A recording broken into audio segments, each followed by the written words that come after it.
Kalau korang pernah dengar Shenzhen, dia ni kira macam Silicon Valley of China lah. Dan dekat sini jugalah terletaknya ibu pejabat owner, tempat di mana semua inovasi mereka tu tercipta. So basically bangunan HQ owner ni terdiri daripada 38 tingkat dan setiap tingkat tu adalah fungsi dia masing-masing. Dan kita orang dibawa naik ke tingkat 16, tempat showroom owner ni. Dekat sini ada macam-macam device owner, daripada phone, tablet, wearable, semuanya display penuh dengan teknologi yang baru. Antara benda yang buat kita orang excited adalah adanya model-model yang tak masuk Malaysia. Contohnya macam Honor 300 series, Honor Magic 7 yang non-pro, Honor Flip Phone, jam, TV, modem dan macam-macam lagi lah. Dan dekat sini juga diorang ada demo projek baru mereka iaitu Alpha Plan. Konsep dia senang je, dia nak integrasikan ekosistem dengan lebih menyeluruh dan juga efisien. Contohnya macam korang nak transfer file daripada Android ke iPhone. Sebelum ni susah dan juga tak boleh kan? Lepas ni tak payah nak Bluetooth bagai, guna je Honor Connect, sambung internet, settle. Fast, seamless dan juga memudahkan. Dekat sini juga diorang ada demo dia punya AI agent.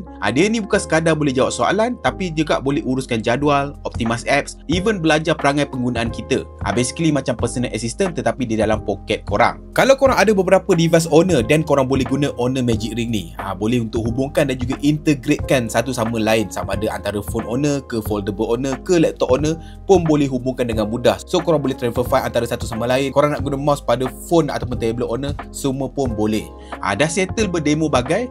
Dekat showroom ni juga siap ada ruangan santai tau, ada kedai aksesori, even sudut-sudut untuk mengopi-ngopi macam tu. Basically owner dia cuba untuk create satu pengalaman tau, bukan sekadar untuk tunjuk produk tetapi untuk inspire orang dengan suasana yang tenang. Apa aku boleh katakan, lawatan ke Honor HQ kali ni bukan sekadar untuk tengok gadget-gadget baru, bukan untuk tengok sekadar demo teknologi, tetapi to showcase kepada kita orang yang betapa seriusnya Honor nak push teknologi orang ke depan. Daripada AI ke connectivity ke experience, semuanya ada satu tujuan iaitu untuk buatkan hidup kita sebagai user ni lagi senang dan lagi smart.